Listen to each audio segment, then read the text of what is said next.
Identity politics is one of those defining and most divisive issues of our time. And no identity is more contested or fought over than that of white identity. And for some, it's just giving voice to a group whose identity has previously been denied. For others, it's an expression of racism.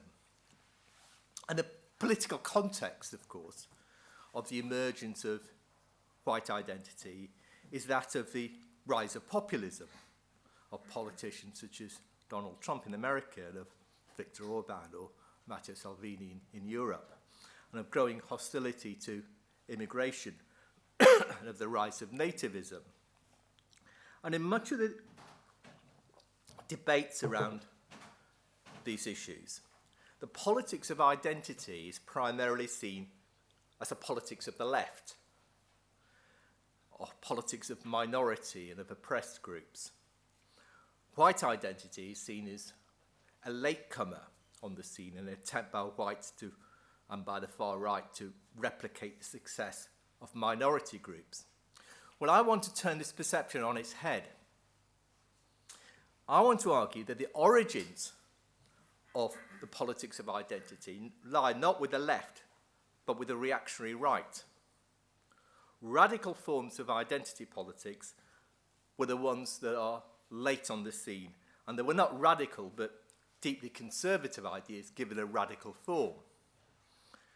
And contemporary white identity is reclaiming its original reactionary heritage. And to understand all this, I want to retrace the history of identity politics, to tell the story of identity politics before it was called identity politics. And inevitably, I'll be covering a lot of ground and discussing a wide range of topics in a short space of time. So my arguments will be compressed, and I will have to skate over many nuances. I may have to skate over many nuances anyway. But I hope that the discussion afterwards will restore some of that nuance. And what I'll be talking about, I think, probably makes more sense in some ways in the British, French, American context, and maybe less so in the German context. But hopefully what I'm going to be talking about sheds light on the German discussion too, and maybe in the discussion afterwards we can kind of look on the similarities and differences. When the first Africans arrived in Virginia in 1619, there were no white people there. And that was written by Theodore Allen in his groundbreaking 1994 study called The Invention of the White Race. Now, the Africans he was talking about arrived in Virginia in 1619, not as free people, of course, but as slaves, having endured the horrors of the transatlantic transportation, to be bought and sold by Europeans who were beginning to colonize the Americas. So in what sense were there no white people in Virginia? In the sense, as Allen observes, that Europeans in Virginia did not see themselves specifically as white. They were English, their children were English. They were never referred to, nor did they refer to themselves as white. Whiteness was an identity that had to be constructed. And it was constructed as a notion of race was constructed. We've become so accustomed to looking at life through a racial lens that we imagine that all societies and all ages have done so too. But that's not so. It's only with the emergence of modernity that both the scientific concepts and the political languages underlying the concept of race were developed. Between the 16th and 18th centuries, Europe underwent a series of intellectual transformations and social transformations that laid the basis for the modern world. It was a period in which the modern idea of the self and of the individual as a rational agent began to develop, in which the authority of custom and tradition weakened, while the role of reason in explaining the natural and social world was expanded, in which nature became regarded not as chaotic but as lawful and hence amenable to reason, and in which humans became part of the natural order and knowledge became secularized. Humans were now seen as part of the natural order, so the question arose, how did humans fit into that natural order? Natural philosophers had begun classifying all of nature. How should humans be classified as part of this project?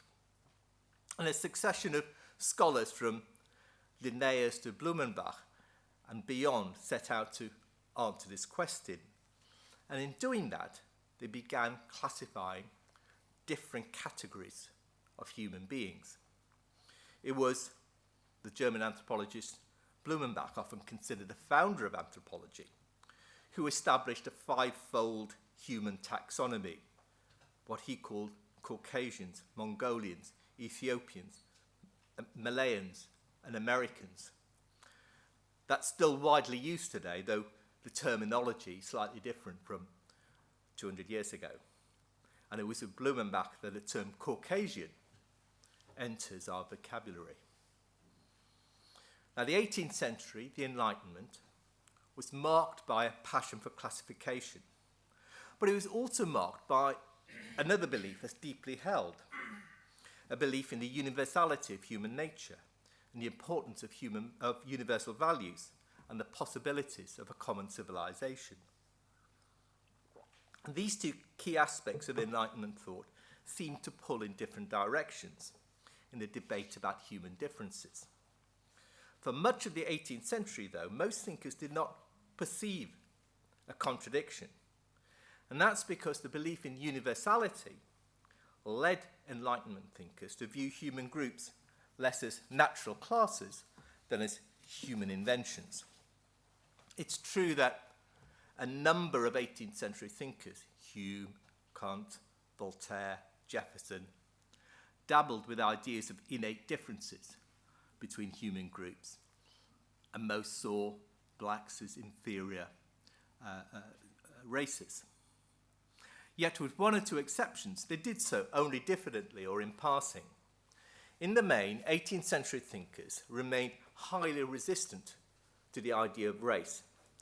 Philosophical attachment to ideas of universality and of human unity restricted the room for racial arguments. It was not till the 19th century that racial thinking, the idea that humans could be divided into a number of essentially distinct groups, became established. And it did so in the context of opposition to Enlightenment ideas of universalism. There is no such thing as man, wrote the French arch reactionary Joseph de Maistre in his polemic against the concept of the rights of man. I have seen Frenchmen, he said, Italians and Russians. As for man, I have never come across him anywhere. De Maistre was a key figure in the counter-Enlightenment, the reactionary opposition to Enlightenment ideas of equality, democracy, and universality. For the counter-Enlightenment, tradition and authority, status and hierarchy, inequality and unreason were the foundations of order and stability, and their ideas were central to the development of the ideas of race. A more progressive opposition to universalist ideas came through the Romantic movement, and especially through the German philosopher Herder and his influential concept of culture. For Herder, what makes each people or nation or folk unique was its culture, its particular language, literature, history, modes of living. And the unique nature of each group was expressed through its Volksgeist, the unchanging spirit of a people, refined through history. Now, Herder was no reactionary. He was staunch supporter of equality, but he occupies an ambiguous role in modern political thought. In the 18th century, he saw himself as part of the Enlightenment tradition, but also as someone forced to challenge some of the basic precepts of the Enlightenment in order to defend the ideals of equality. In the 20th century, his pluralism and celebration of what we now call particularist identities would become the root of much anti-racist thinking. But in between, in the 19th century, his impact was to encourage, albeit unwittingly, a racial viewpoint. Once it was accepted that different peoples were motivated by different sentiments, it was not a great step to see those sentiments as racial. And the idea of separate cultures became transformed into the idea of racial types. A racial type was a group of people linked by a set of fundamental characteristics and differing from each other, from other types of virtue of those characteristics, which included not just mental and physical traits, but also social needs and aspirations and values. Each type remained constant over time, and there were severe limits on how much each member of a type could vary from the basic characteristics of the type. And here lay the original politics of identity. That is really identity politics given a 19th century form. For proponents of racial science, the most superior racial type was, of course, the white race. But the meanings both of race and of white identity were significantly different in the 19th century than they are now. Today we think of race as defined by skin colour. In the 19th century, it was defined by class as much as by colour. And that inevitably shaped the meaning of white identity. In 1865, there was in Southampton, a town in southern England, a banquet in honour of Governor Eyre, who was the English governor of Jamaica. In October 1865, he had put down with the greatest ferocity a local peasant uprising, and his actions divided opinion in England. And in response to the banquet in his honour, the pro-independence Jamaica Committee organised a counter-rally. And this is how the newspaper, the Daily Telegraph, described it. It said, "There are a good many Negroes in Southampton who had the taste of their tribe for any disturbance that appears safe, and who are probably imbued with the conviction that it is a proper thing to hoot and yell at a number of gentlemen going to a dinner party." In fact, as the historian Douglas Lorimer observes, the Daily Telegraph's Negroes were in fact the very English and very white Southampton mob, who thronged the streets outside the banquet while their more respectable working-class colleagues attended the largest popular meeting in the city's history to protest at the reception to Governor Eyre. What that incident reveals, and there are many more like that, is that the 19th century elite view of blacks and of English workers as being part of the same tribe was central to the elite view in the 19th century. And this is not simply an English phenomenon. You can see similar discussions in France, in America. Today, when we talk about white identity, we do so largely in the context of the working class. Hostility to immigration, support for populism are seen primarily as working class phenomena. In talking of white identity, commentators talk about the white working class. I don't know if it's a phrase in use in Germany. It certainly is in Britain and France and America. But historically, that is not what white identity referred to at all. Race in the 19th century was all about class and social status as much as about skin colour. And the working class had the status of not being white. This view of the working class as in effect black was common. The historian V.G. Kenan observes, "Discontented native in the colonies, labour agitator in the mill, were the same serpent in alternate disguises. Much of the talk about the barbarism or darkness of the outer world, which it was Europe's mission to rout, was a transmuted fear of the masses at home. Whiteness in the contemporary sense only begins to emerge at the beginning of the 20th century. Two developments transformed the meaning of white identity: the coming of democracy and the new imperialism exemplified by the scramble for Africa from the 1880s onwards.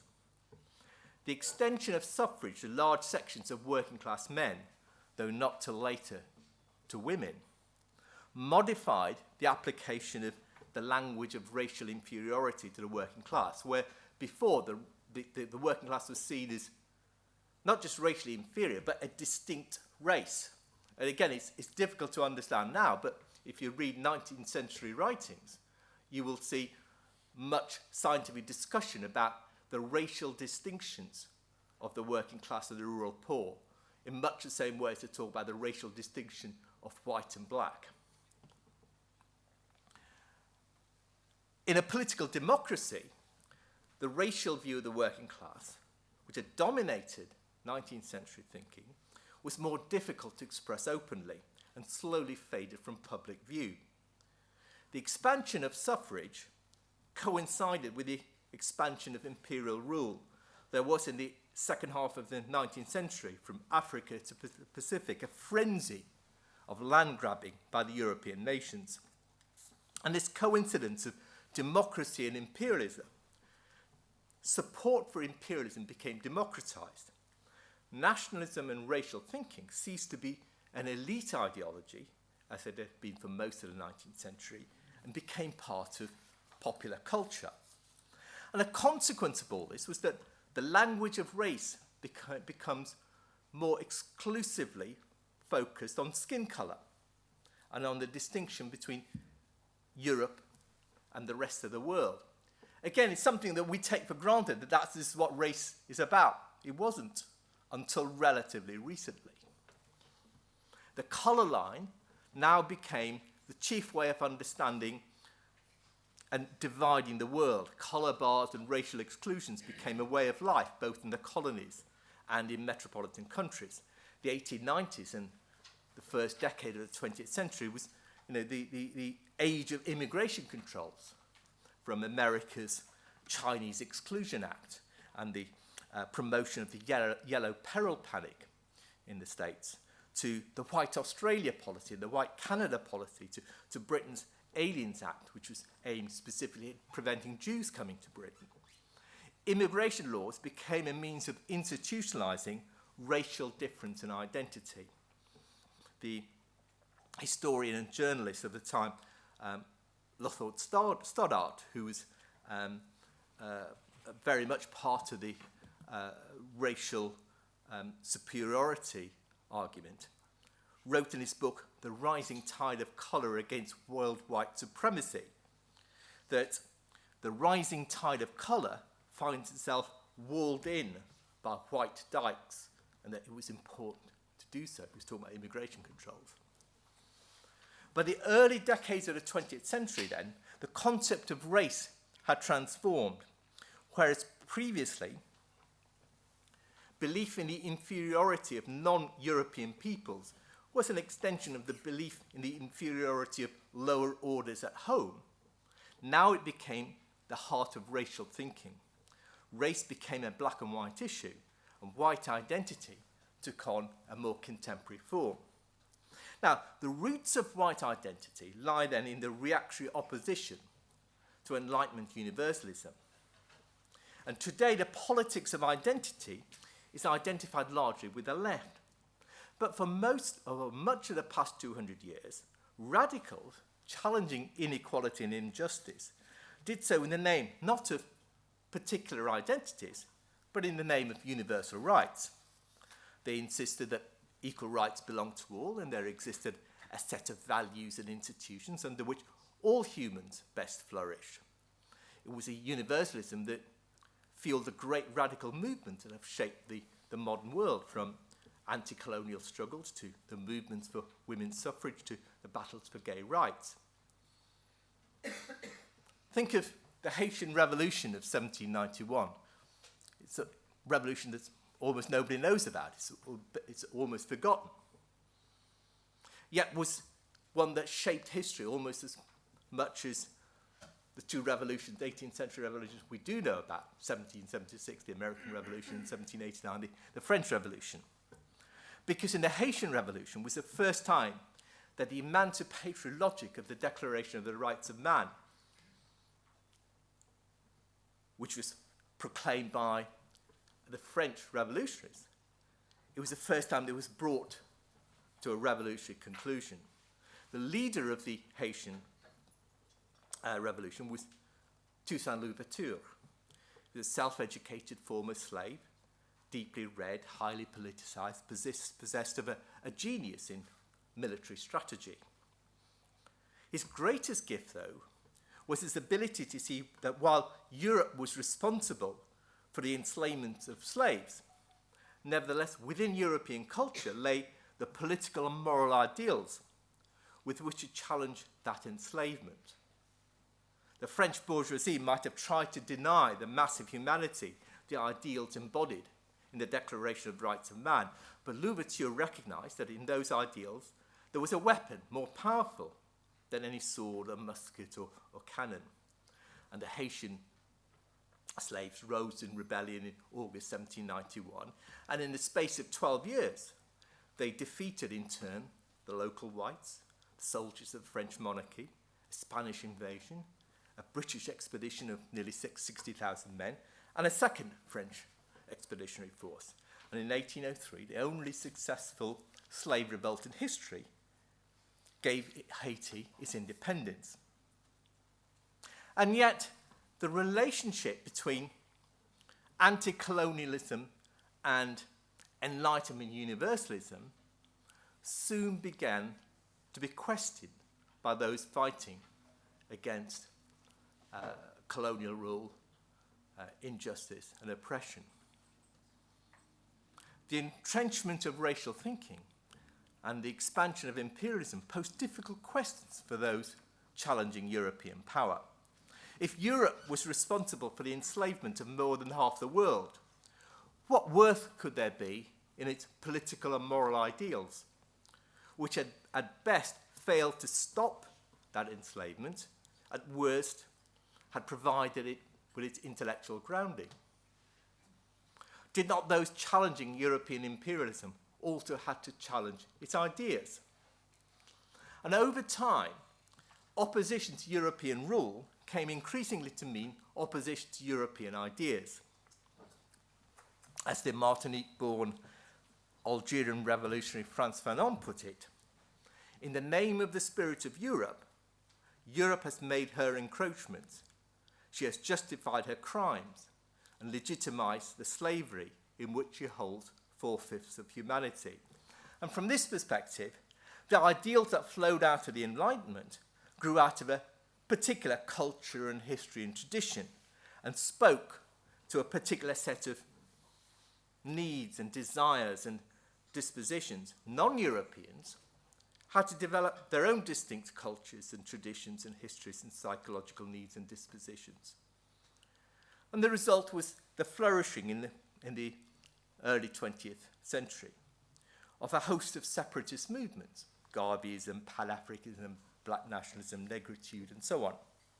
And this was the background to the emergence of early identity politics in the post-war world. The relationship between the left, the right, and identity changed in the decades after the Second World War. In the wake of Nazism and the Holocaust, overt racism became far less acceptable. It was not that racism disappeared, far from it, but where once ideas of racial superiority and of white superiority had been, in the pre-war world, not just socially acceptable, but uncontested, in Europe that is, now it was ideas of racial equality that occupied the moral high ground, and by the 1960s, this transformation was well underway. By the 1960s too, the radical rejection of universalism and the embrace of more particular separatist ideas that we saw in the writings of people like Fanon and the separatist movements, had also begun to take a new form. One of the questions that post-war radicals had asked themselves was, why is it that Germany, a nation with deep roots in the Enlightenment, should succumb so completely to Nazism?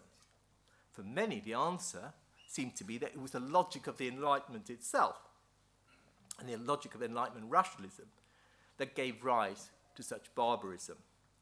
So drawing on the works of people like Fanon, thinkers of the Frankfurt School, for instance, many came to see universalism as Eurocentric, even racist, because it sought to impose Euro-American ideas of rationality and objectivity on other peoples.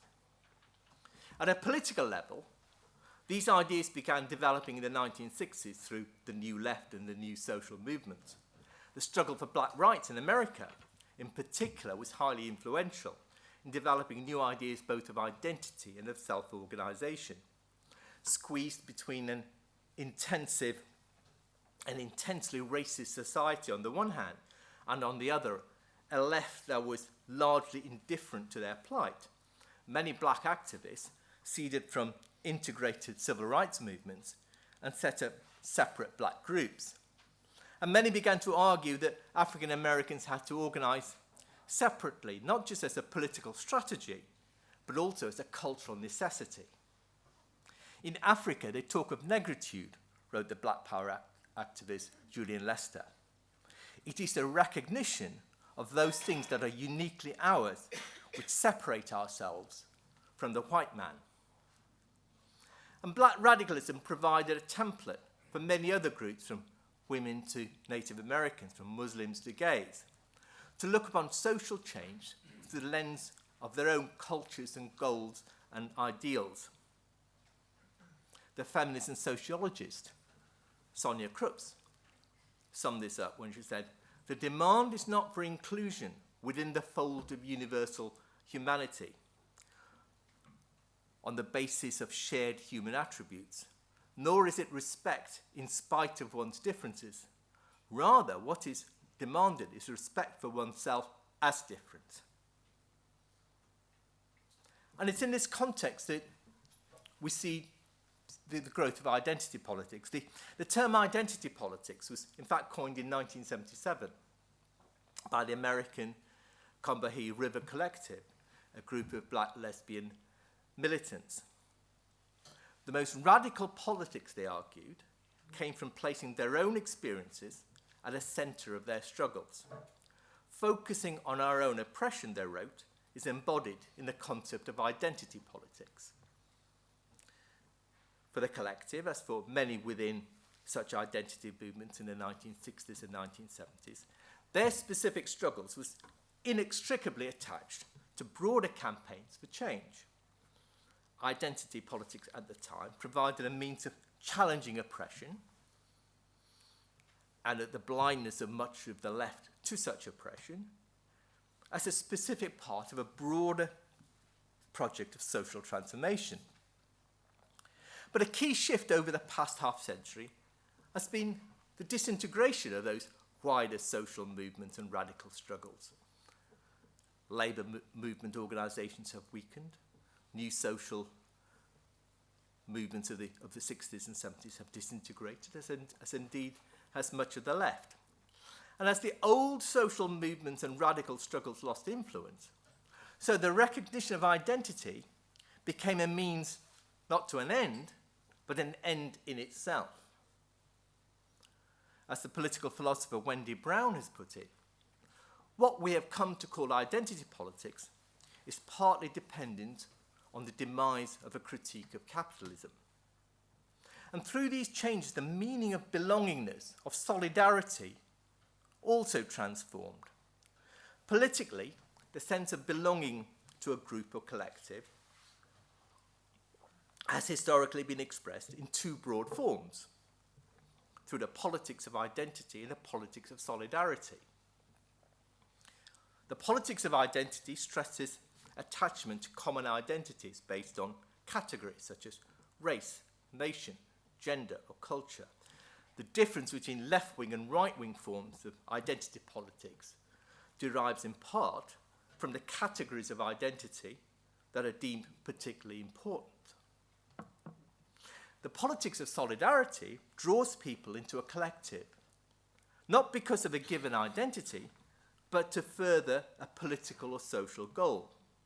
Where the politics of identity divides, the politics of solidarity finds collective purpose across the fissures of race or gender or sexuality or religion or culture or nation. It is the politics of solidarity, however, that has crumbled over the past 2 decades as radical movements have declined. And for many today, the only form of collective politics that seems possible is that rooted in identity.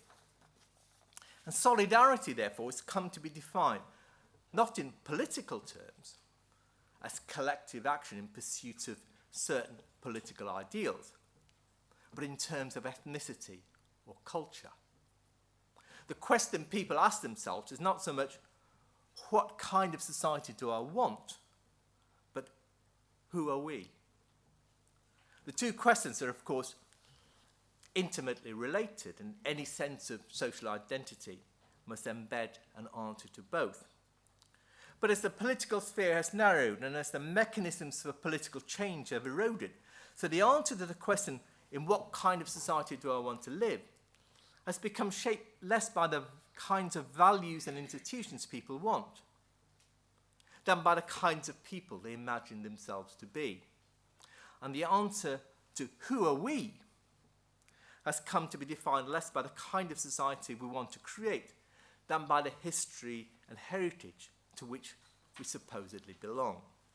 So the frameworks through which we make sense of the world have become, over time, less defined as conservative or liberal or socialist than as Muslim or white or English or German or European. And so we return to the question of white identity. Notions of white identity did not disappear in the post-war period any more than racism did. But it was largely submerged and marginalized. And when it did express itself, it was seen by mainstream commentators straightforwardly as an expression of racism. And by the 1970s, it was only on the far-right fringes that the notion still had purchase. But within sections of the far right, the concept of white identity was reformulated. Rather than rooting it in ideas of biological superiority and inferiority, some far-right thinkers began appropriating cultural arguments and ideas about difference to embed notions of identity. The French far-right in particular was able to exploit ideas of pluralism to promote a reactionary argument against immigration. The philosopher Alain de Benoist, one of the founding figures of the Nouvelle Droite in France, used the concept of droit à la défense to defend French national culture against the impact of immigration, to protect it from being swamped. The mixing of cultures, he argued, would damage the cultural identity of both the host and minority communities. Will the earth be reduced as something homogeneous because of the deculturalizing and depersonalizing trends from which American imperialism is now the most arrogant rector, he asked? Or will people find the means for a necessary resistance in their beliefs, traditions, and way of seeing their world? Here was the radical argument for pluralism appropriated for reactionary ends. And the argument that in the 1970s was confined to the far right has, over the past decade, come to be a mainstream view. Mainstream politicians, liberal commentators, even academics now argue that whites should be able to assert what the academic Eric Kaufman defines as their own racial self-interest, like any other ethnic group. The same trends that transform the 60s social movements into the contemporary politics of identity have also driven the rehabilitation of white identity. And central to this story is the changing fortunes of the working class. Throughout Europe, many sections of the working class feel both economically and politically marginalised. Economic and social changes, the decline of manufacturing, the crumbling of the welfare state, the coming of austerity, the atomisation of society, the growth of inequality, have combined with political shifts such as the erosion of trade union power, the transformation of social democratic parties, to create in sections of the electorate a sense of deep anger and disaffection. Forms of organisation that once gave working class lives identity, solidarity, even dignity have disappeared. Now, the marginalisation of the working class is largely the product of economic and social changes, but many have come to see that marginalisation in cultural terms.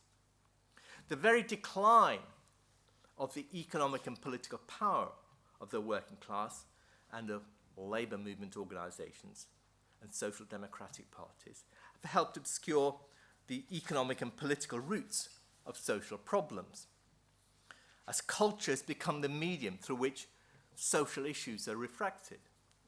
So many within the working class have also come to see their problems in cultural terms.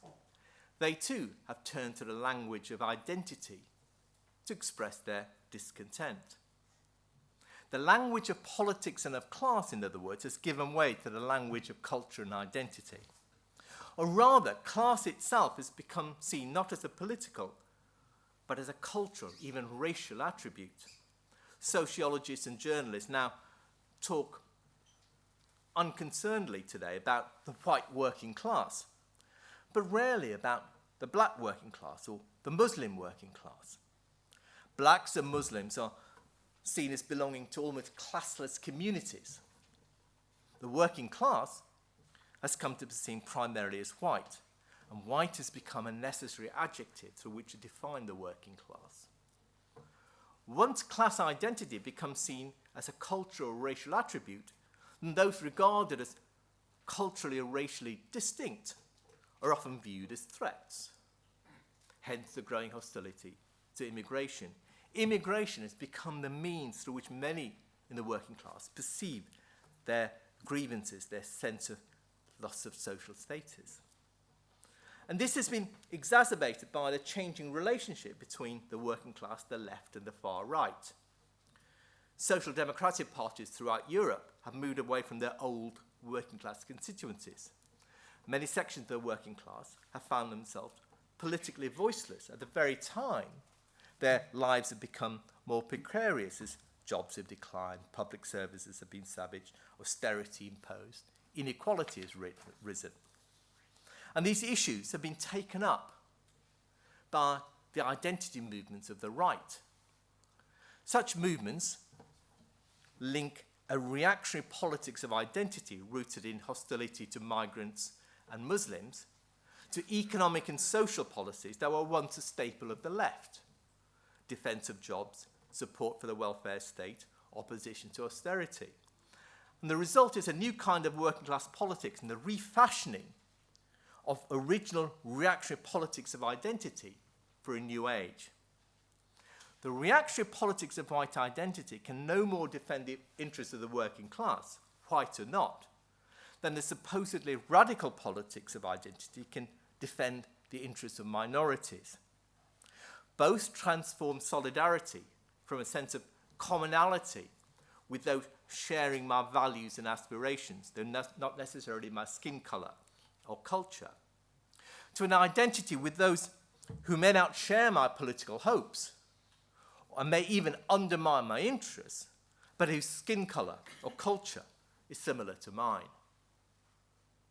There is no singular set of identities or interests shared by all whites.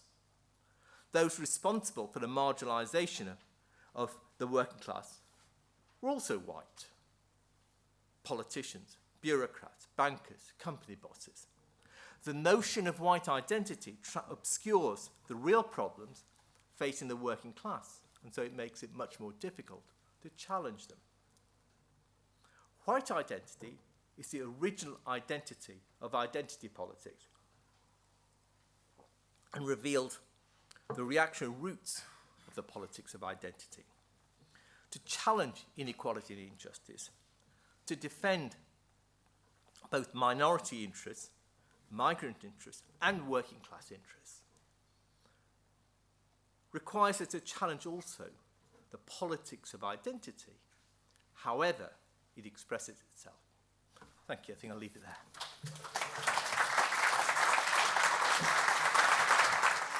I wanted to talk about the German context versus British, American, French context. We talked about it before briefly, because I feel like, I don't know what everyone in the audience feels like, I feel like Germans didn't even call themselves white until about 6 months ago. Yeah? Yeah? They always say Biodeutsche, don't they, in the newspapers?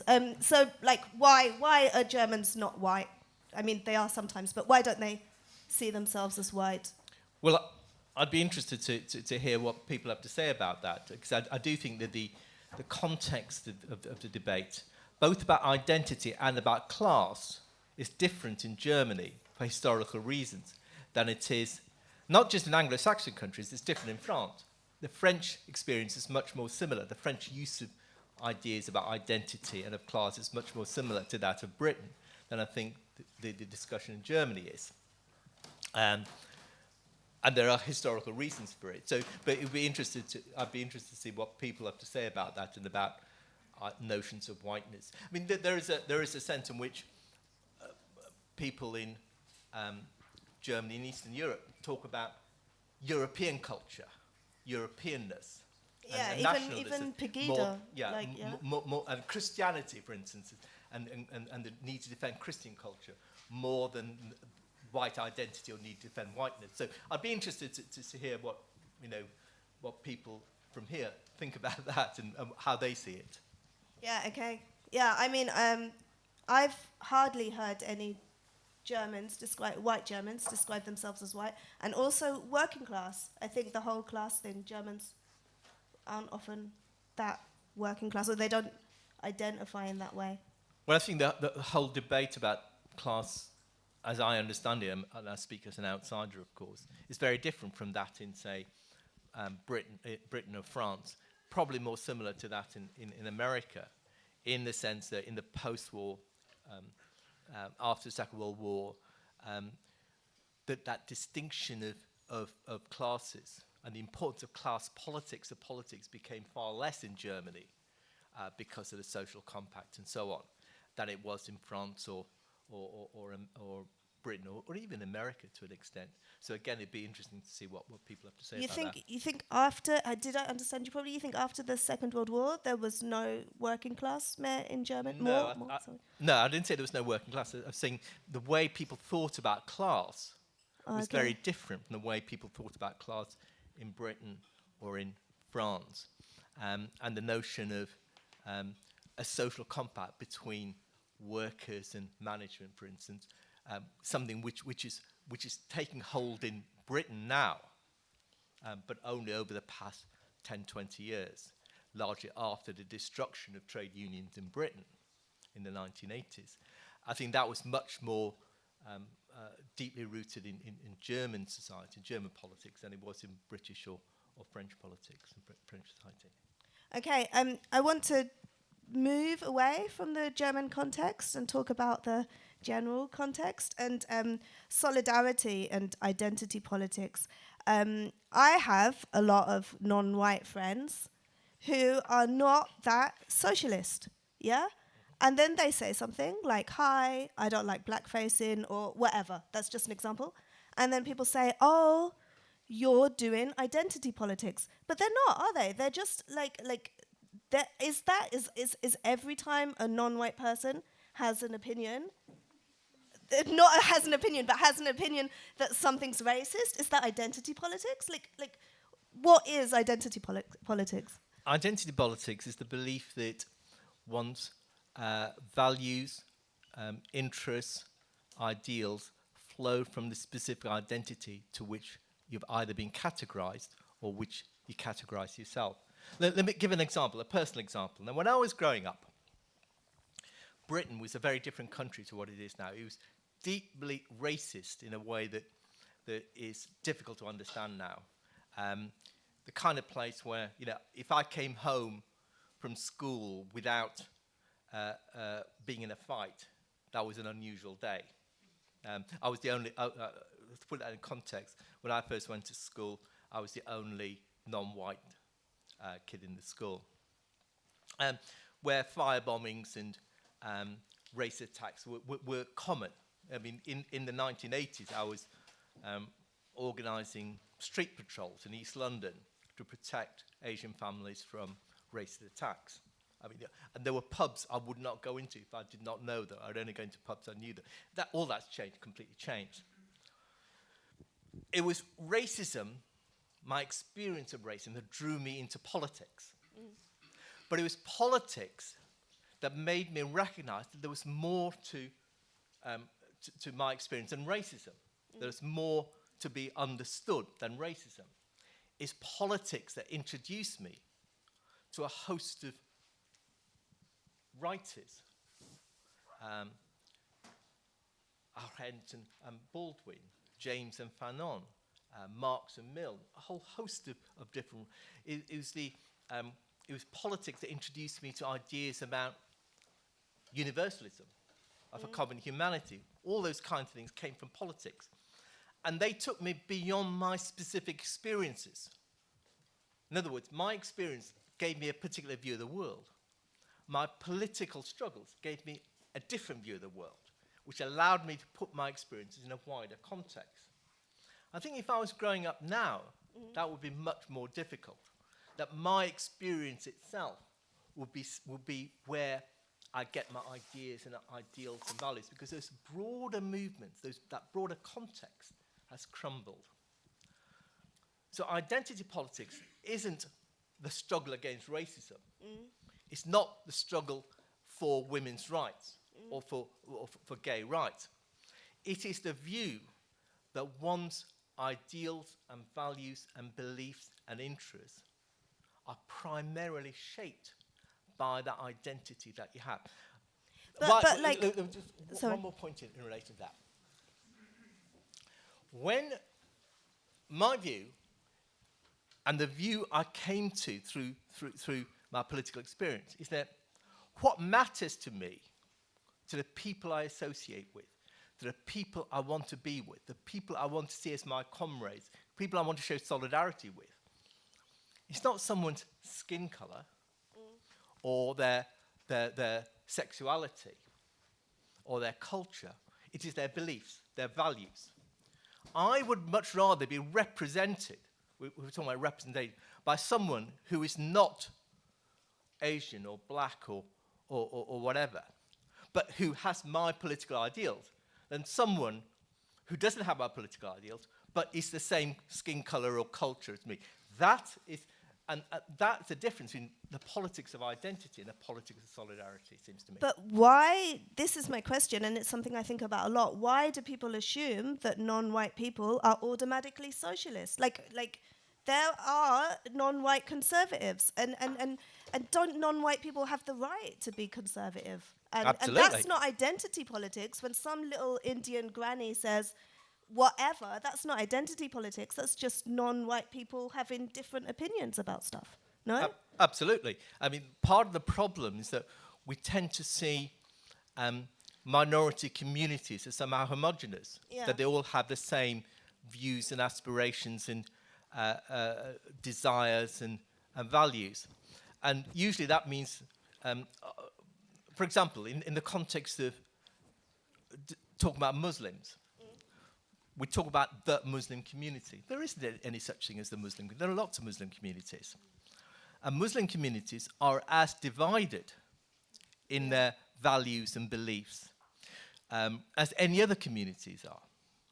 But when people talk about Muslims, what they mean is they take the most conservative, reactionary Muslim attitudes and imagine that that is the Muslim view. And it's that homogenization of Muslim communities either both under racism, because there's a racist homogenization of Muslim communities, and through identity politics. That's a problem. This is where there's a Danish MP called Nasser Hadda, Muslim background, and he tells a story about after the Danish cartoons, the Muhammad cartoons, in 2005. He said he was talking to a left-wing journalist, and the left-wing journalist said to him, "All Muslims are hostile to the cartoons." And Nasser Hadda said, "I'm not." To which the journalist replied, "But you're not a proper Muslim." So, and this has become a common view. To be a proper Muslim is to be reactionary. And that's from the left. And that's where left-wing anti-racism meets right-wing anti-Muslim bigotry. Because that's what the bigots say. All Muslims are reactionary. And that's the problem. I've got one last thing. And then I'm going to see if anyone in the audience has any questions. Do you never think that this term identity politics is used to just like dismiss people's opinions? Like someone has an opinion and someone says, "Oh, that's just identity politics." Do you never think that happens? Sure, it happens all the time. It's also used to dismiss real, genuine struggles. But that's not the point. I mean, I don't take my viewpoint from what my opponents may think. I take the viewpoint of what I think is necessary to build a genuine, proper struggle against injustice and inequality. And one last question before I go to the audience. Sorry. Why, you mentioned it in your talk, why does it seem at the moment like no one ever thinks non-white people are working class? Why has that happened? It's because over the past 30, 40 years, we have come to see minorities, non-whites, as belonging to communities. So the world is divided into communities, black communities or Asian communities or Muslim communities and so on. And we see these communities as homogenous. So we don't think that blacks or Muslims are as divided by class as whites are. So in this process, minorities belonging to classless communities and class becomes something that is attributed primarily to the white population. Again, it may be different in Germany. This is certainly the case in Britain, France, America, and so on. And so we don't think about Muslims as working class. We think about them as part of the Muslim community. Yeah. And we think about working class in terms of whiteness, because the only population that is divided by class, we imagine, is the white population. In your opinion, what's the role of the academy in identity politics?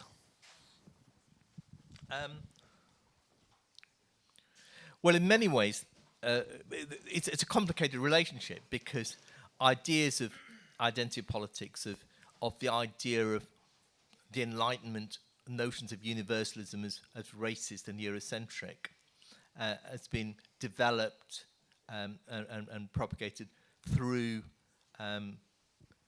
universities, the academy, through intellectuals and so on. And that has then shaped political struggles as well. It's not entirely come out of universities, because political struggles have their own dynamic. But certainly those kinds of notions have played an important part. The other side of it, specifically to notions of white identity, is that where once we used to talk about racism, certainly in the Anglo-American tradition, we now talk about white privilege or whiteness as the problem. And that kind of homogenizes white communities in the same way as we homogenize Muslim communities or black communities.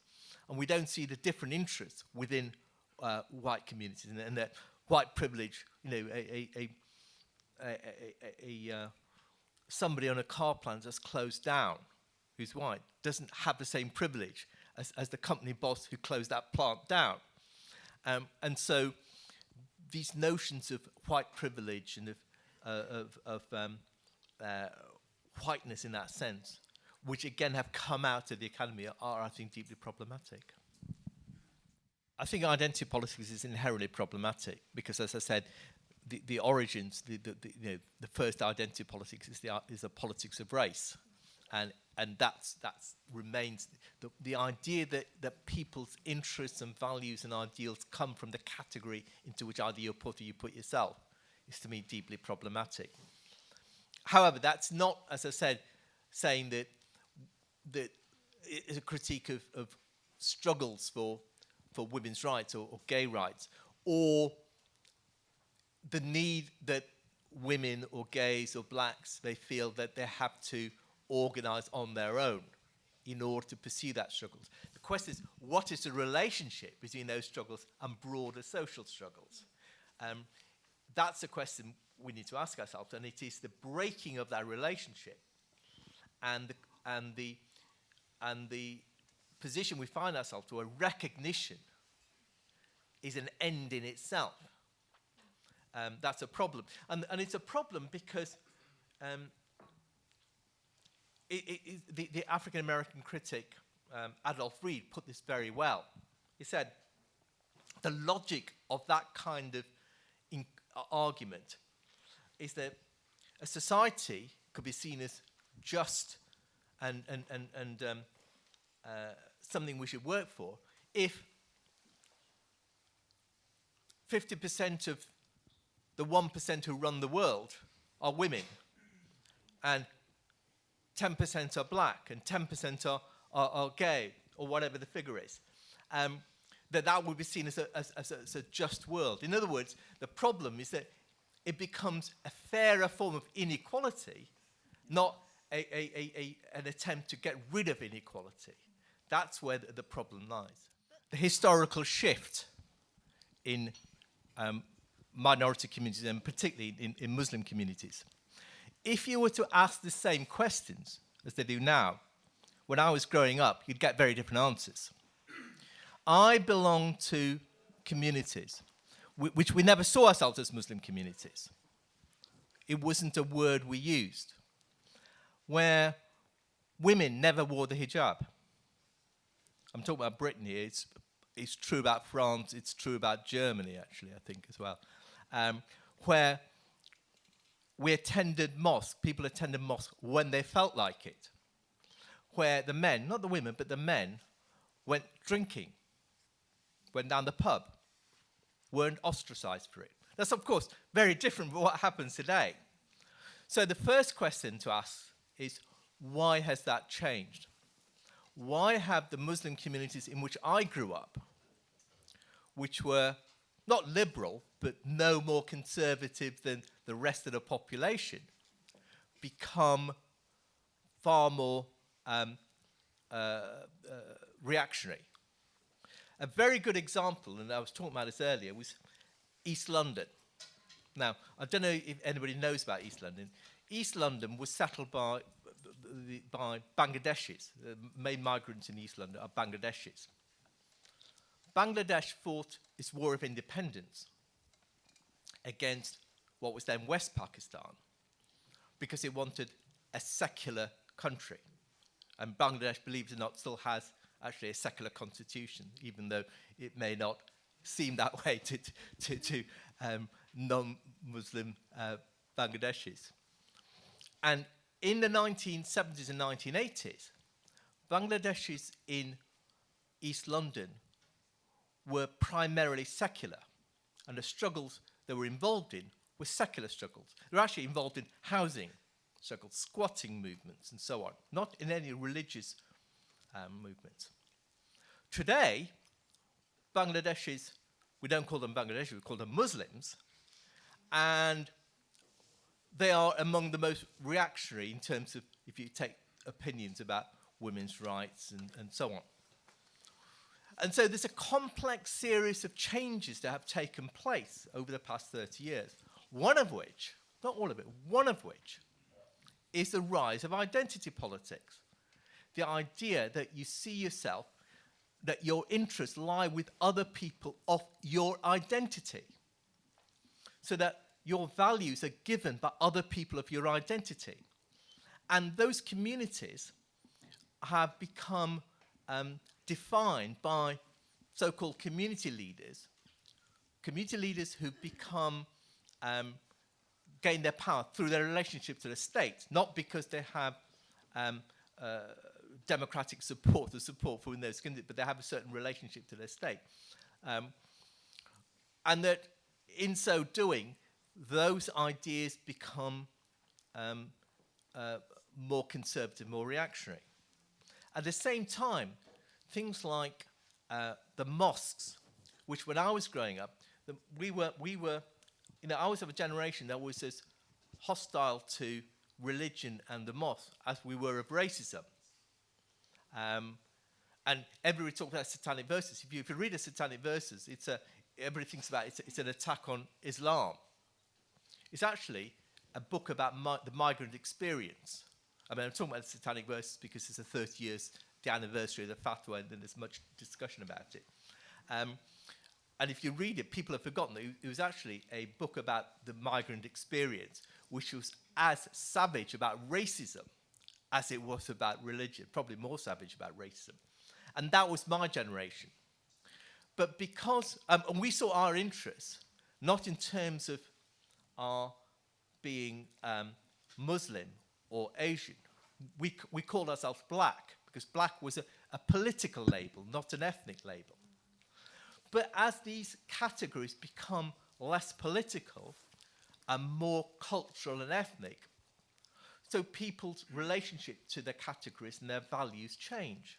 And that's one of the things that happen. That's why when I was growing up, no woman wore the hijab. Now, every Muslim woman wears the hijab virtually, because it's part of that identity. And so it's not the only reason why that shift has taken place, but it is one of the reasons that the shift has taken place. So the first thing to realize is that Muslim communities have actually become less divergent because of the imposition of the identity of being Muslim upon them, and by themselves taking on that identity as a way of defining themselves. The second point I'd make is that in spite of all that, there is still a great divergence of opinion within Muslim communities. When the popular view, for instance, about the Danish cartoons is that as soon as the Danish cartoons came out, there was widespread outrage from within Muslim communities. Not true. There was virtually no reaction. In fact, there was no reaction. So Danish newspapers first actually went to some of the more conservative imams in Denmark in order to get a reaction, which was then taken up by Saudi Arabia.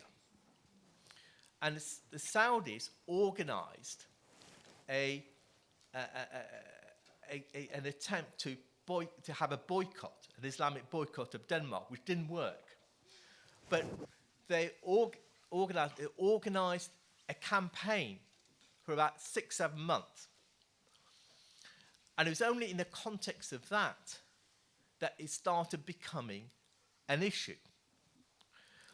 So these things are political as much as they're religious. They're part of this, the Rushdie affair, the conflict over the satanic verses, was in fact a conflict between Iran and Saudi Arabia, played out through a conflict over the satanic verses. So it's a complicated story. So the point I'm trying to make is that there are thousands of people within Muslim communities in the West, within Muslim majority communities, who are fighting for women's rights, for equality, for freedom of speech, and so on. But they're ignored by Western liberals who don't see them as proper Muslims. And therefore, the only voices they listen to are the reactionary ones. So in both those senses, in the sense of the historical change that has taken place, and in the sense of the diversity that exists but is ignored, I think we should be, I fully accept it's absolutely true that Muslim communities have become far more conservative, even reactionary on a lot of these issues. But that's something to be explained, and not explained by the fact they are Muslim, because if the fact that they are Muslim explains it, there would have been that 30 years ago, and they weren't. So that it's something else that has to explain that, and that therefore we have to think about that in different terms. Well, I consider myself black. Okay. Because I grew up, I mean, and people there's, when I say that, there's people of a certain generation who understand what I mean, and everybody else thinks, that's weird. And that's because I grew up in a generation in the 1980s where to be black was a political label, certainly in Britain. I mean, it's different in America, of course. But to be black was a political label. You were non-white and fighting against racism. Black then, that category black then disintegrated into all sorts of ethnic and cultural forms. So we never thought of ourselves as Muslim or Sikh or Hindu or Gujarati even. But these have acquired new resonance since the 1980s. There was no Muslim community, for instance, in the 1980s. It just did not exist.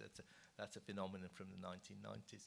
And black has then become, in Britain, applied primarily to those of African Caribbean descent. In America, it used to be black. It's now African American in a kind of specific way. So it depends on the context in which you're talking about.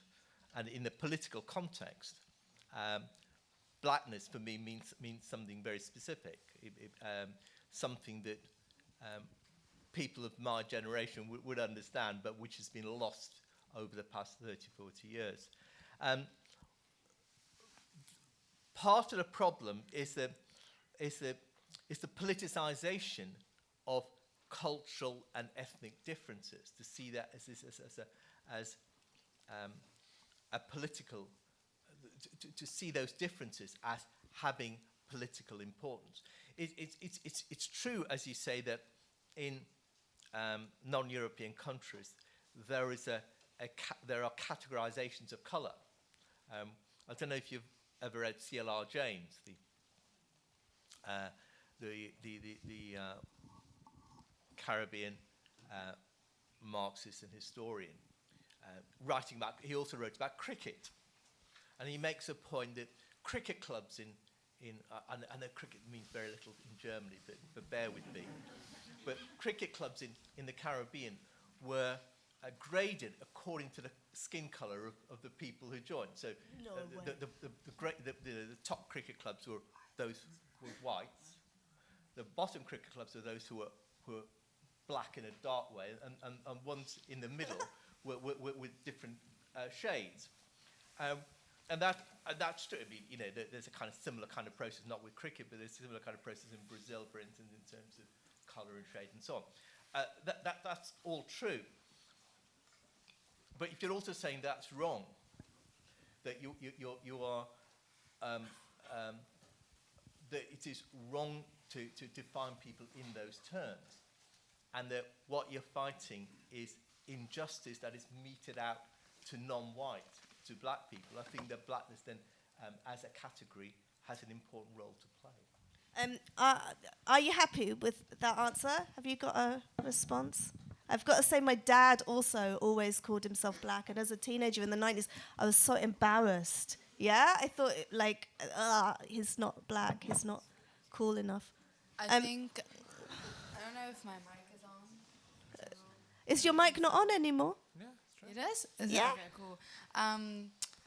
So I think I grew up in the States, and so I think when it comes to, let's say, African American nationality as well as Native American nationality, then there is a segment of people who do identify themselves as black wholeheartedly, and they believe, and that's what they identify themselves as. But then there is also a group of people who, if you come up to them and you say, hey, you're black, then they're going to be like, no, I'm not black, I'm an African American, or I'm a Native American, or I'm a Puerto Rican, or what other person of color country they come from. They're not going to identify themselves as black in this larger sense. I'm a woman of color, and I'm not going to identify myself as black because that's just not how I identify myself. And so I think when it comes to these kind of discussions, it is in a way frustrating to hear about an identity that I technically belong to, right? That we're talking about in this discussion, but I don't feel like I belong to because that's not how I identify myself with. But then it's stated as this overarching kind of term that you should then kind of feel like you belong to. So I think you did answer my question, and you did touch upon the colorism in different cultures as well. But I think just this term of blackness, I think it's like it's a long discussion, but yeah. All I want to say is that I'm not saying you should belong to that. I mean, you know, I'm not making these value judgments on what people should feel that they should belong to.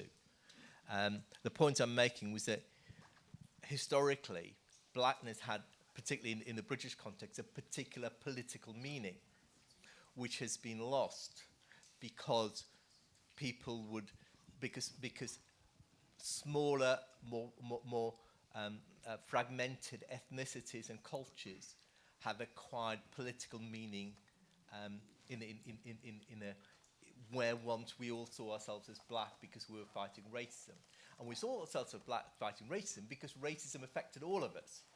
Racism was something that was imposed upon us by outside society. And that's why we saw ourselves as having a common struggle and therefore a common identity. What's been lost, I don't care about how people identify themselves.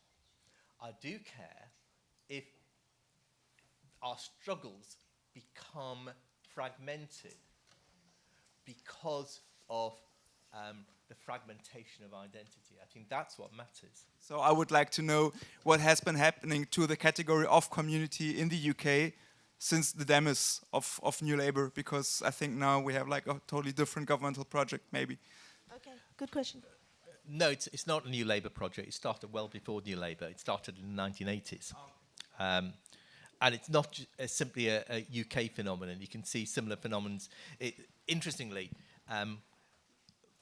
France sees himself as having the opposite political integrationist philosophy, assimilation philosophy to Britain, but it has the same ways of categorizing people. What we're talking about is the way the state categorizes people. In Britain, there's a specific context to it, which is the riots of the late 70s, early 80s, which was a set of insurrections against racism, essentially. Again, Britain then was very different from the way it is now, but it was deeply institutionally racist in a way that it's almost impossible to imagine now, that even though we use the term institutionally racist now, that it was what the police could do and get away with. Murders in police custody, it was just extraordinary. And that was expressed through a series of riots right across Britain. And there was a recognition that by the British authorities that this could tear apart the fabric of British cities unless new policies were introduced. The problem with the introduced new policies was that the authorities had no relationship to minority communities. The minority communities and British politics were miles apart. So they set about building those bridges, if you like, to minorities communities. And they did so by having certain people to act as community leaders. And in so doing, created those communities in a sense themselves. I'll give you an example. In 2005, there was in Birmingham, which is a city, Britain's second city in the middle of England, a riot in a place called Handsworth. You may have heard of it, which is one of the last of the inner city riots, in which, for want of better categorical words, because this is the categories that we use at the time, blacks, whites, and Asians fought together against the police. 20 years later, there was another riot, almost in the same area. In this case, it was a riot of African Caribbeans against Asians, because there was a story, a rumor, an untrue rumor as it turned out, that a gang of Asians had raped a Jamaican girl, which led to inflamed tensions and 2 days of rioting in which 2 people were killed. What happened in those 20 years to turn a struggle by whites, blacks and Asians against the police into a riot between blacks and Asians, which is what it was, a communal struggle? What happened was council policy. The local council decided to respond to the 1985 riot by setting up a series of community groups to act on behalf of those communities. So these were groups such as the Bangladeshi Muslim communities, the African Caribbean churches, very specific, and usually the most conservative voices in those communities. And so what happened in that process was that 2 things.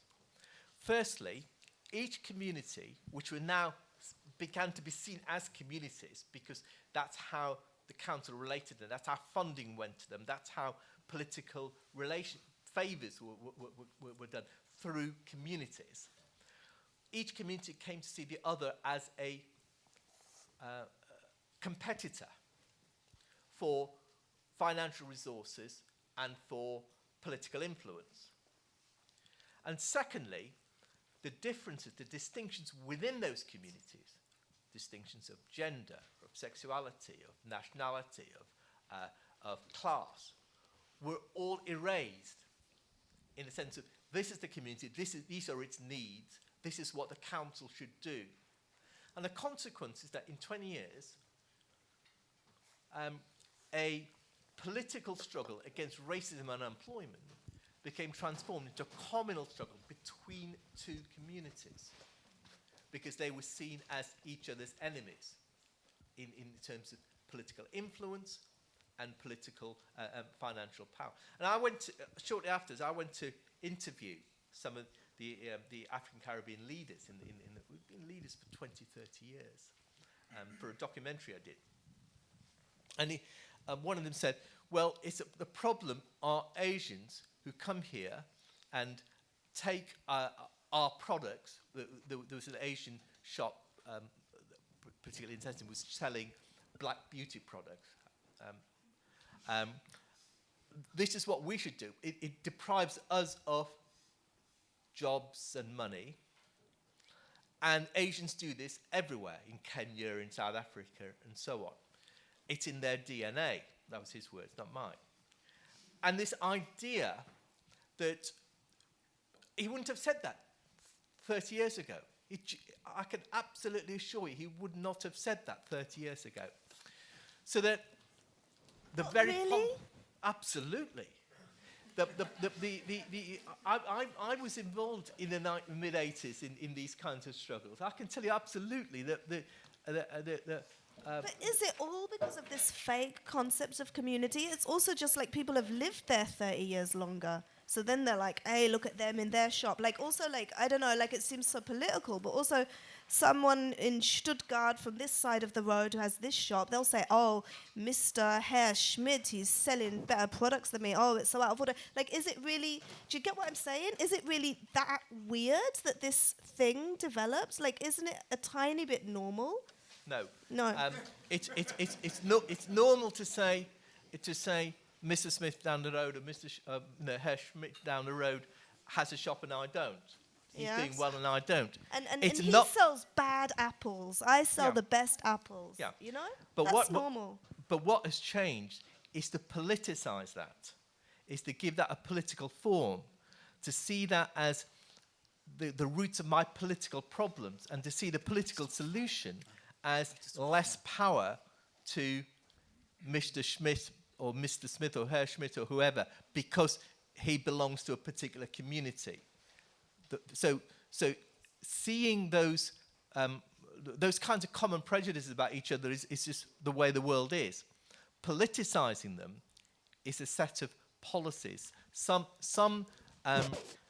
intended, some are not intended, but they are the transformation of prejudices into political conflict is socially created. There's nothing natural about it. Just really quickly, there is a lot of rivalry between the Asian community and the black community, and even within the Asian community. And I'm not trying to say it's not political, but don't you think, even if you've just answered this question, but what is so different about that rivalry than like everyone from Halle hates the people from Magdeburg, or everyone from Liverpool hates the people from Manchester? Like, don't you think it's going to always be there a tiny bit? Am I being really dumb? Yeah, and look, racist I'm now? from Manchester. Yeah. I support Liverpool FC, which, if you know anything about tribalism in England, will know it's the worst crime you can commit.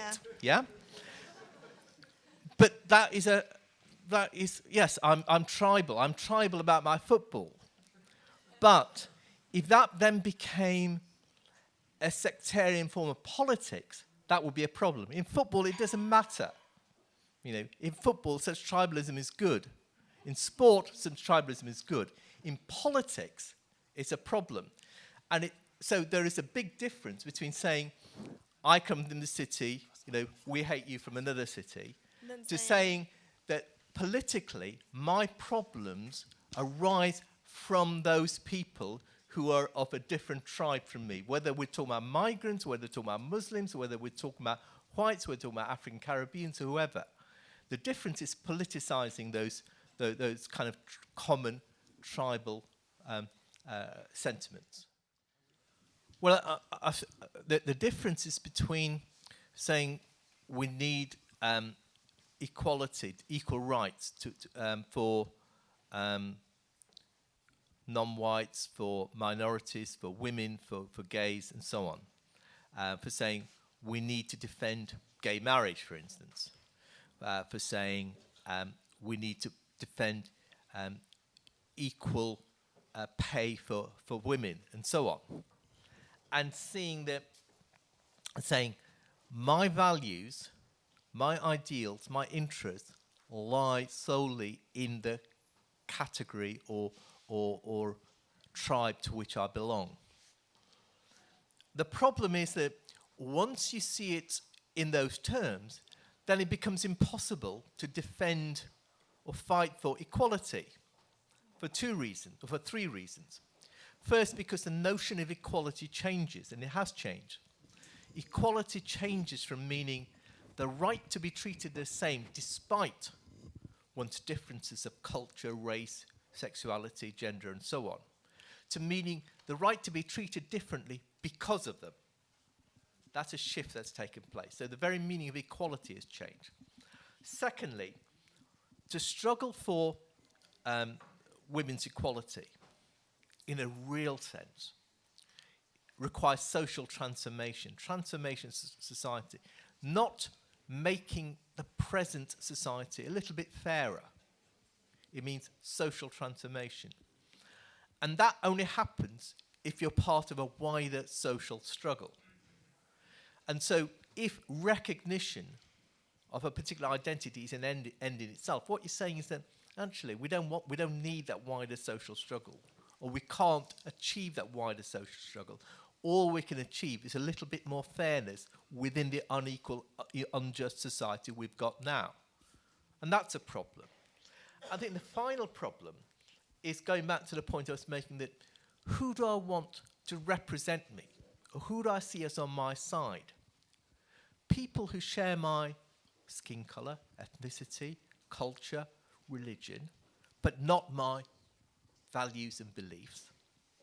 Or people who share my values and beliefs, but not my skin colour or sexuality or whatever. And clearly, for me anyway, the answer is I don't care what skin colour or ethnicity or culture or sexuality was, so long as you will fight for what I think is right, then I will be on your side, I will ally with you. The problem with with politics of identities, it turns that round the other way around. And that is deeply, deeply problematic. I think the other side of it is to say that anybody who's fighting for social change must put fighting for minority rights, fighting for women's rights, fighting for gay rights at the centre of the struggle for change. That's the other side of which is also one of the reasons why the early identity groups set up was the failure of the left to take those struggles seriously. So that's the other side of the answer to that question. Maybe could you expand a little bit on this trend that's been picking up, gathering steam in the last years about hashtag own voices or Shriver and sensitivity readers, and that would be something that would be interesting here at the LCP. Thank you. Yeah. Well, I've long been a critic of things like the notion of cultural appropriation, for instance. I think that this is deeply problematic. Culture, because you talk about, that's really what you talk about in a sense, isn't it? The problem of cultural appropriation, there are two ways that people see it as a problem. One is the very idea that people of one culture borrow from another culture, or take from another culture. And that, to me, is just absurd, because I don't own something of my culture. I have what my culture. I was born in India.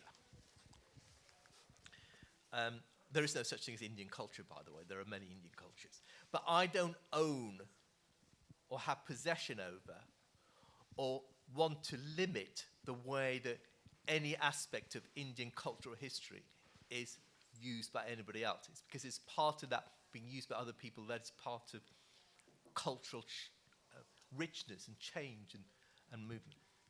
There's a second argument around cultural appropriation, which is which I find more sympathetic with, but which I also disagree with, which is the idea that people from minority cultures don't get either the celebration for their work, or the economic remuneration for their work. So, the classic example is African American blues artists who were penniless and remain penniless and still remain penniless, not all of them, but to a large degree, whereas white artists in America, from Presley onwards, but even before Presley, appropriated their music. Now, the first thing is this question of appropriation. I think I can't deal with it in the first part. But the second thing is, why is it that they don't get remuneration? Is it because their music's been appropriated? Or is it because of racism, which means that in any aspect of life, African Americans are always marginalized? It doesn't matter whether they're musicians, whether they're nuclear physicists or whatever. They are marginalized because of that racism. And will racism be challenged by limiting the way that white musicians can use the blues, for instance? It won't. It will just go back to the question of what it'll do is make an unfair society just a little bit fairer. It won't transform. The reason why the great blues artists are still acting as hotel bellboys because they haven't got the money to do anything else.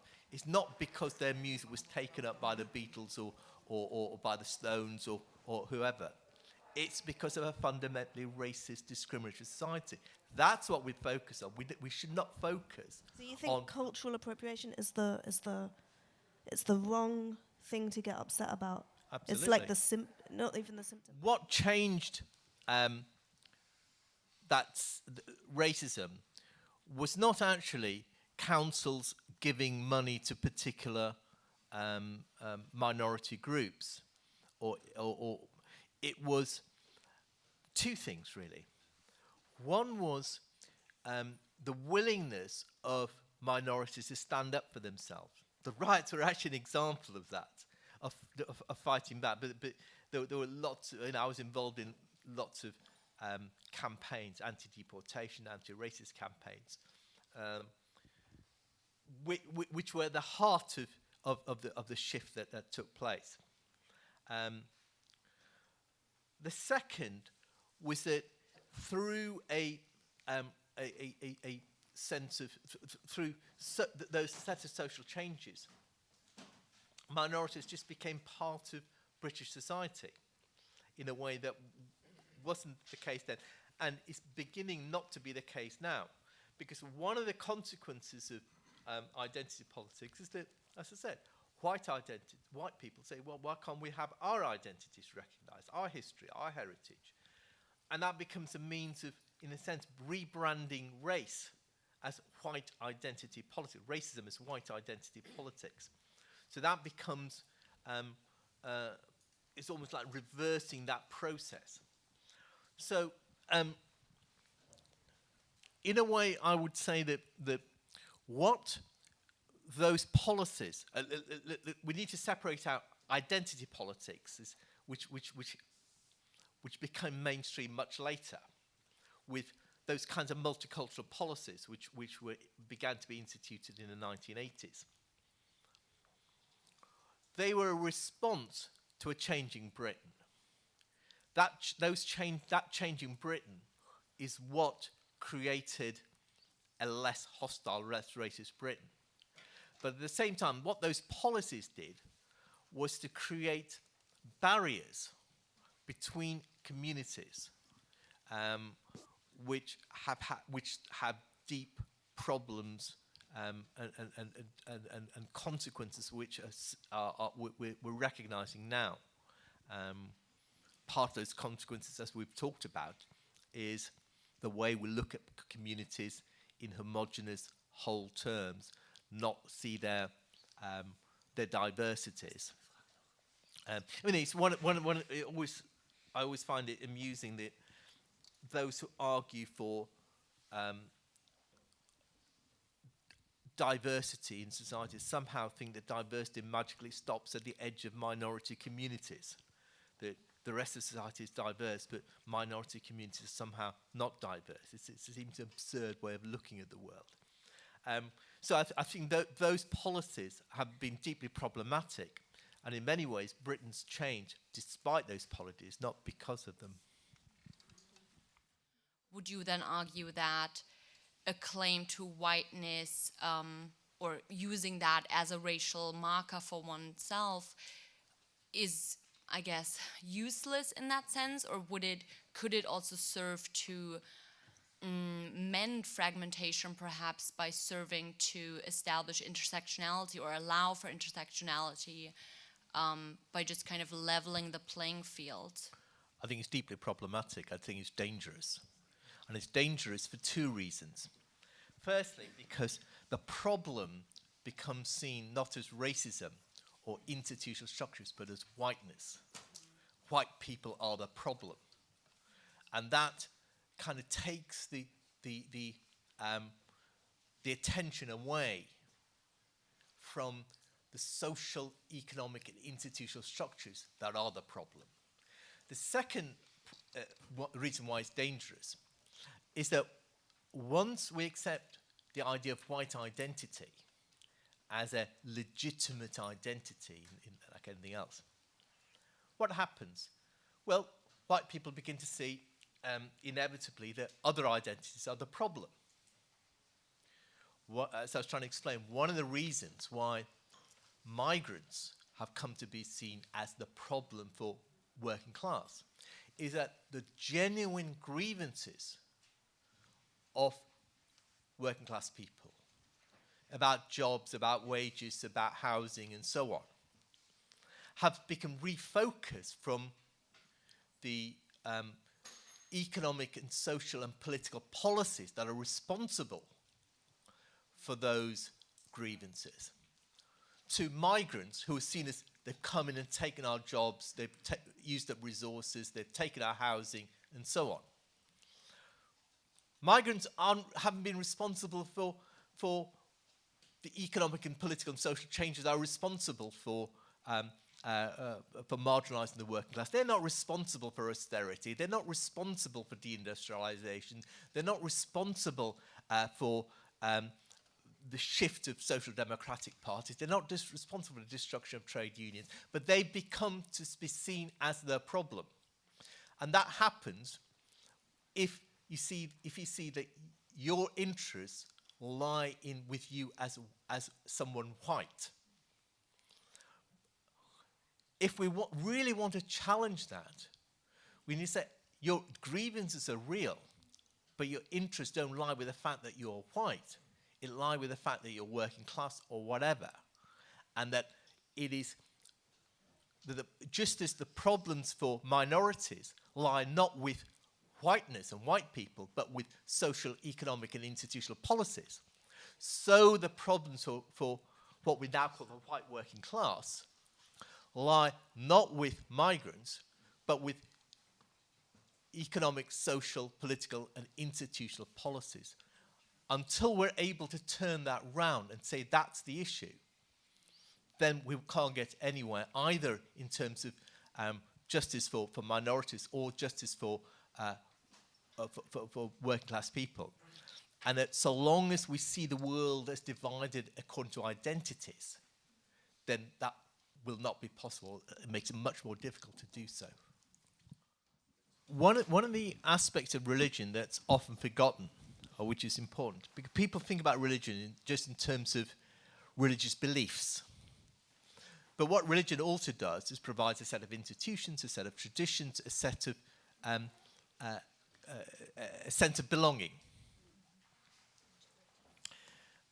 And in a way, it's in response to societies that have fragmented in a more universal fashion, that in searching for identities, searching for a sense of belonging, that many have turned to religious identities. And it's interesting, if you look at, we've been talking about Muslims, so let's keep with that. But if you look at Islamism today, now when I was growing up, again in the 1980s, Islamism did not exist in Britain. It did not exist in most of Europe. But it's become a major part, of course, of Muslim communities, an important aspect of Muslim communities. But Islamist organizations aren't religious organizations. They're organizations of identity. What they provide, they are, if you look at people who join Islamist groups, they are as estranged from mainstream Muslim communities as they are from mainstream society. And that, in a sense, Islamism is a bit like Christian fundamentalism. Christian fundamentalism is a break from mainstream Christian thought.